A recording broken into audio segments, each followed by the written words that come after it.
అమ్మ ఈ రోజుల్లో అభ్యంగ స్నానాలు ఎక్కడ కనిపించట్లేదు. చేస్తున్నామని కూడా ఎవరు కూడా మాట్లాడుకోవట్లేదు. అసలు అభ్యంగన స్నానం చేయడం వల్ల వైద్యపరంగా ఎలాంటి ఉపయోగాలున్నాయంటారమ్మా?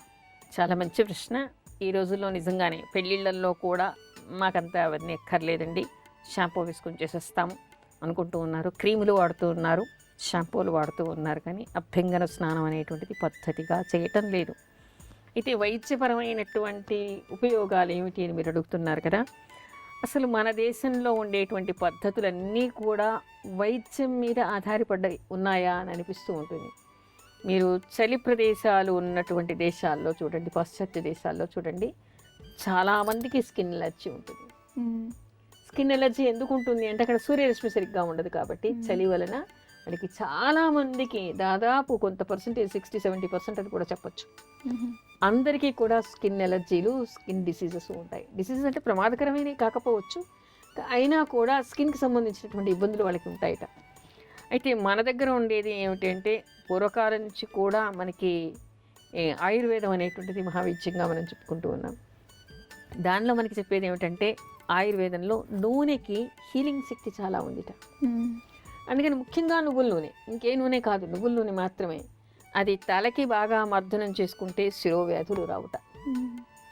తర్వాత అరికాళ్ళకి మర్దనం చేసుకుంటే శరీరంలో ఉండే అనేక జబ్బులు, కంటి జబ్బులు పోతాయిట. ఒంటికి మర్దన చేసుకుంటే కురుపులు రాకుండా ఉంటాయిట, కుష్ఠవ్యాధి రాకుండా ఉంటుందిట, మచ్చలు రాకుండా ఉంటాయిట, అంతేకాదు చర్మ వ్యాధులు రాకుండా ఉంటాయిట. అసలు మనకి చూడండి, ఇక్కడ వైద్యపరంగా కాకపోతే ఇంకేమీ కనిపించదు. చలికాలం వచ్చినప్పటి నుంచి అభ్యంగన స్నానం చెప్తూ ఉంటారు. నువ్వుల పొడి ఒంటికి రాచుకోవాలని, నువ్వులు తినాలని, అభ్యంగన స్నానాలు చేయాలని చెప్పేసి మనకి చలికాలం మొదలైనప్పటి నుంచి చెప్తూనే ఉంటారు. ప్రతి పండగకి మీరు అభ్యంగన స్నానం చేయండి, అభ్యంగన స్నానం చేయండి. అది ఎప్పటి నుంచి మనకి మొదలవుతోంది? ఇంచుమించుగా దీపావళి నుంచి. దీపావళి రాగానే చెప్తూ ఉంటారు, నరక చతుర్దశి రోజు, త్రయోదశి రోజు, దీపావళి రోజు, మూడు రోజులు కూడా అభ్యంగన స్నానం చేయమని చెప్తూ ఉంటారు. ఇంకా ఆ పైన ప్రతి వారం కూడా 2 సార్లు తప్పనిసరిగా అభ్యంగన స్నానం చేయాలి ప్రతి వ్యక్తి కూడా. మన దేశాచారాన్ని అనుసరించి ప్రతి వ్యక్తి వారానికి 2 సార్లు అభ్యంగన స్నానం చేయాలి. అయితే అభ్యంగన స్నానం చేయటం వల్ల ప్రయోజనం ఏమిటంటే చర్మానికి, ఇప్పుడు ఏమిటంటే మనం బయట తిరుగుతూ ఉంటాం, చర్మానికి సూక్ష్మమైనటువంటి రంధ్రాలన్నీ కూడా మనకి ఉంటాయి రోమాల పక్కన. దుమ్మంతా చేరుతూ ఉంటుంది. రోజు సబ్బేసుకోవడం, స్నానం చేయడం, క్రీములు రాసుకోవడం, స్నానం చేస్తూ ఉంటే ఆ పొరలన్నీ కప్పబడిపోయి ఉంటాయి తప్ప అవి పూర్తిగా క్లీన్ కావు. ఇప్పుడు మీరు ఎప్పుడైనా చూడండి, ఒంటికి బాగా నువ్వుల్లోనే మర్దన చేసి పెసలు అసలు నిజానికి సున్నిపిండి అంటే పెసరపిండి తడిపేసి దాన్ని ఒంటికి బాగా నలుగు పెట్టేసేయండి. ఎంత మురికి వస్తుందో మీకు అక్కడ అర్థమవుతుంది. వారానికి 2 సార్లు చేసినా కూడా విపరీతమైనటువంటి మురికి వస్తుంది. మళ్ళీ మొహానికి ఏమిటంటే ఒక తేజస్సు వస్తుంది. మీరు అభ్యంగన స్నానం చేసిన తర్వాత మీ మొహాన్ని మీరు అద్దంలో చూసుకోండి, ఎలాంటి మేకప్లు అక్కర్లేకుండానే మీరు ఊరికే బొట్టు పెట్టుకుని కాటుకు పెట్టుకున్నా కూడా ముఖంలో ఒక రకమైనటువంటి తేజస్సు కనపడుతుంది, బ్రైట్నెస్ ఉంటుంది. శరీరానికి ఏంటంటే ఒక కాంతి అనమాట. చర్మానికి కాంతి, ముఖానికి కాంతి, కళ్ళకి కాంతి ఏర్పడుతుంది, చర్మ వ్యాధులు రాకుండా ఉంటుంది. అమ్మా, అలాంటి వాళ్ళది నిజమైన ప్రేమ కాదు, అది వ్యామోహం.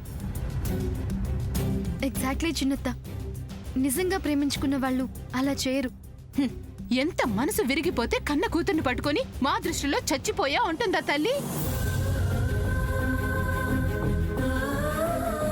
అది సరే అమ్మా, తన కూతురుతో తన మాట అనేటప్పుడు ఆమె మాటల్లో వ్యథ, కళ్ళల్లో బాధ గమనించావమ్మా? పెద్దబాబుకు బర్త్డే విషెస్ చెప్పు కూడా వెళ్ళాం కదా. ఊరికే ఎలా కాలిపోతుంది? మంట పెడితేనో పడితేనో తగలబడుతుంది.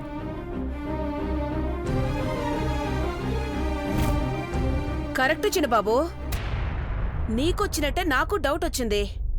పార్వతే షర్టును తగలబెట్టిందనుకుంటా.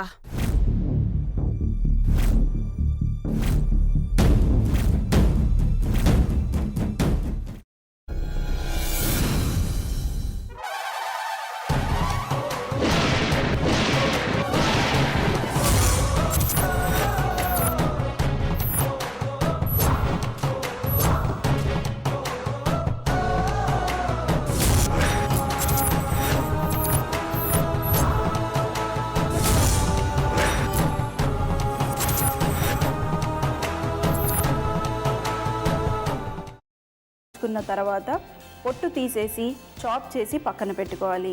ఒక ప్యాన్లో కొద్దిగా నూనె వేడి చేసి అందులో ఆవాలు, మినప్పప్పు, శనగపప్పు, కరివేపాకు, సన్నగా తరిగి పెట్టుకున్న ఉల్లిపాయలు వేసుకుని 1 నిమిషం పాటు వేయించుకోవాలి. ఆ తర్వాత కాల్చి కట్ చేసి పెట్టుకున్న వంకాయని కూడా అందులో వేసుకుని బాగా మిక్స్ చేసి బౌల్లోకి ట్రాన్స్ఫర్ చేసుకుని అందులో తగినంత చిక్కటి పెరుగు లేదా పల్చటి పెరుగు వేసుకుని మిక్స్ చేసి అన్నంతో కానివ్వండి, చపాతీతో కానివ్వండి సర్వ్ చేసినా చాలా బాగుంటుంది.